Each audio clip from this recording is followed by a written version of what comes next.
Kalau 100,000 tu dapat, untuk apa digunakan? Siap semua, ini akan jadi dom lah. Dana yang diperlukan 100,000 lagi tu, satunya untuk kegunaan ni lah. Ya, ni. Kita nak siapkan, yang ni adalah untuk dom lah. Dom. Ada lagi satu untuk bilik guru. Untuk bilik guru, tapi dia akan gunakan satu bilik air. Lepas ni baru kita akan, bahagian luar ni, kita akan tarik lebih kurang dalam 2 kaki, kita akan buat longkang.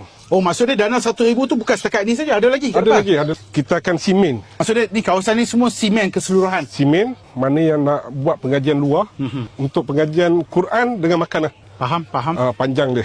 So nampak tak, 100,000 tu walaupun jumlah dia besar, banyak kegunaan dia. Sampai ke hujung ni lah. Maksud dia kawasan ni akan jadi kawasan yang proper. Dia full simen, konkrit. Maksud dia kira kita betul-betul simen bagi rata, elok, bagi jadi kemas balik. So 100,000 tu bukan untuk bilik tu saja, banyak lagi nak guna ni. Kat sini kita akan fully simen. Kita akan buat proper bahagian untuk ampaian baju. Dan bawah tangki tu kita nak tutup, kita jadikan bilik store.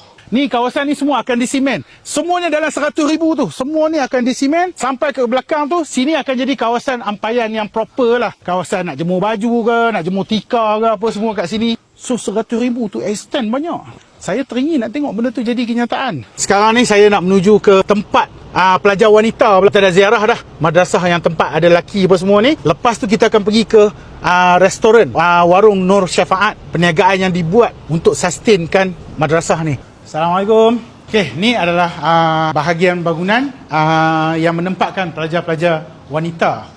Saya pinjam je rotan ni. Saya pergi balik. Yang tadi itu dekat yang tempat pelajar lelaki tu. Masak-masak semua di sini sahaja. So dia orang akan bawa makanan daripada sini pergi ke tempat lelaki tu bagi pelajar-pelajar tu makan. Okey, di sana tak ada fasiliti masak. Kan nak kata nampak tu, storage unit semua. Maksud dia proper. Semua ni proper, nampak tu, labeling apa semua. So bersih, nampak elok. Ni barang-barang ni semua macam beras, gula, ni stock pantry lah. Sekejap. Okey, ni adalah kawasan pantry dia orang. Di mana stok gula, beras, minyak apa semua tu. Kicap lah apa semua tu lah. Tengok macam, tuan tengok kalau macam apa, wiring-wiring ni semua ni, kita perlu nak kena kemaskan balik. Betul. Pasal budak-budak duduk. Jadi dalam duit tu juga ada bahagian untuk sini, untuk kita nak selenggara balik lah. Okey, sekarang ni saya dekat apa kedai The Nur Cuisine. Ini adalah salah satu restoran, dan sebelah ni ada warung Nur Syafaat. Perniagaan ni dibuat khas untuk sustain Mahat Tahfiz Nur Syafaat, di mana 30% daripada keuntungan tu akan disalurkan kepada Mahat Tahfiz. Okey, ni yang satu lagi dia panggil warung Nur Syafaat. Nampak? Restoran untuk tahfiz, nampak? Level lain-lain guys.